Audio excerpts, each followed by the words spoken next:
Hi అండి, బాగున్నారా? మరి నేనైతే బాగున్నాను, మీరు కూడా బాగుంటారని అందరూ కూడా హ్యాపీ సంక్రాంతి పండుగ యొక్క శుభాకాంక్షలు అండి.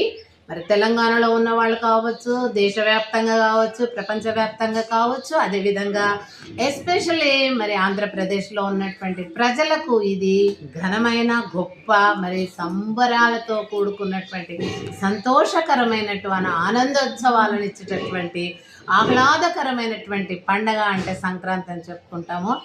ఈ సంక్రాంతి పండుగ లోపల మరి మన తెలంగాణలో ఉన్నటువంటి ఆంధ్ర ప్రజలు కూడా తిరిగి వాళ్ళ స్వగ్రామాలకు, వాళ్ళ యొక్క స్వగ్రామమే కాకుండా వారి వారి ప్రాంతాలకు మరి ఆయా రాష్ట్రాలకు వెళ్ళి ఉన్నారు.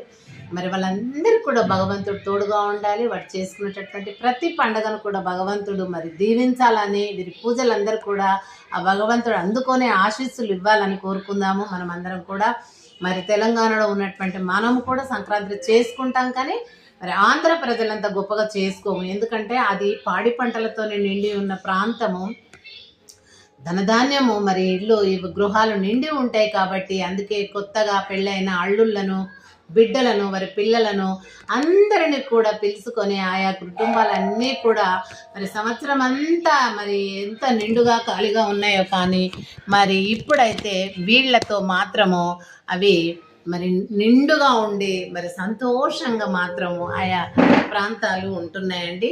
మరి అలాంటి ప్రాంతాల లోపల మరి మనం అందరం కూడా అందులో ఏకీభవించిన విధంగానికే వారికి మనము అందరం కూడా వాళ్ళ మంచి కోరుకోవాలి. ప్రయాణంలో కావచ్చు, వారి రాకపోకల్లోనే కాకుండా వారికి ఏ ఇబ్బంది ఇక్కట్ లేకుండా, మన ఆర్థికమైనటువంటి పరిస్థితులు కూడా పేదవాళ్ళకు రాకుండా వాళ్ళు హ్యాపీగా జరుపుకోవాలని కోరుకుందాము. మరి భగవంతుని ఆశీస్సులు వారికి ఉంటాయి. తెలంగాణలో ఉన్న ప్రతి బిడ్డకు కూడా భగవంతుడు అందిస్తాడు. మరి అదేవిధంగా ప్రపంచవ్యాప్తంగా ఉన్నటువంటి ఆంధ్ర, తెలంగాణ ఏ ప్రాంతం వాళ్ళైనా ఈ పండుగ చేసుకునేటటువంటి వాళ్ళు ఎక్కడ ఉన్నా కానీ మరి ఆ భగవంతుడు వారికి తోడుగా ఉంటాడు. మరి ప్రతి సంవత్సరం ఈ విధంగా సంతోషంగా మరి సంబరాలు జరుపుకోవాలి అని చెప్పేసి గంగిరెద్దులు కావచ్చు, మరి గంగిరెద్దుల వాళ్ళు వచ్చి మరి వాడు ఏం చేస్తారు, చక్కగా గంగిరెద్దుతోటి ఆటలు ప్రతి ఇంటి ముందు ఆడిస్తారు.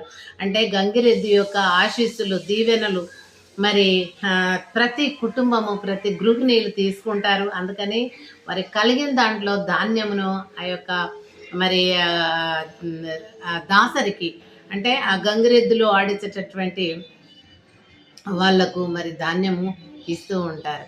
కాబట్టి ఆ రకంగా ఈ యొక్క పండుగ మరి దరిద్రంతో కూడినది కాదు, ధాన్యముతో, ధనంతో కూడినటువంటి పండుగగా మన ప్రజలందరూ జరుపుకుంటున్నాము. మరి భగవంతుడు వారిని ఇంకా ఆశీర్వదించాలి మనందరిని అని చెప్పి కోరుకుంటూ సెలవు.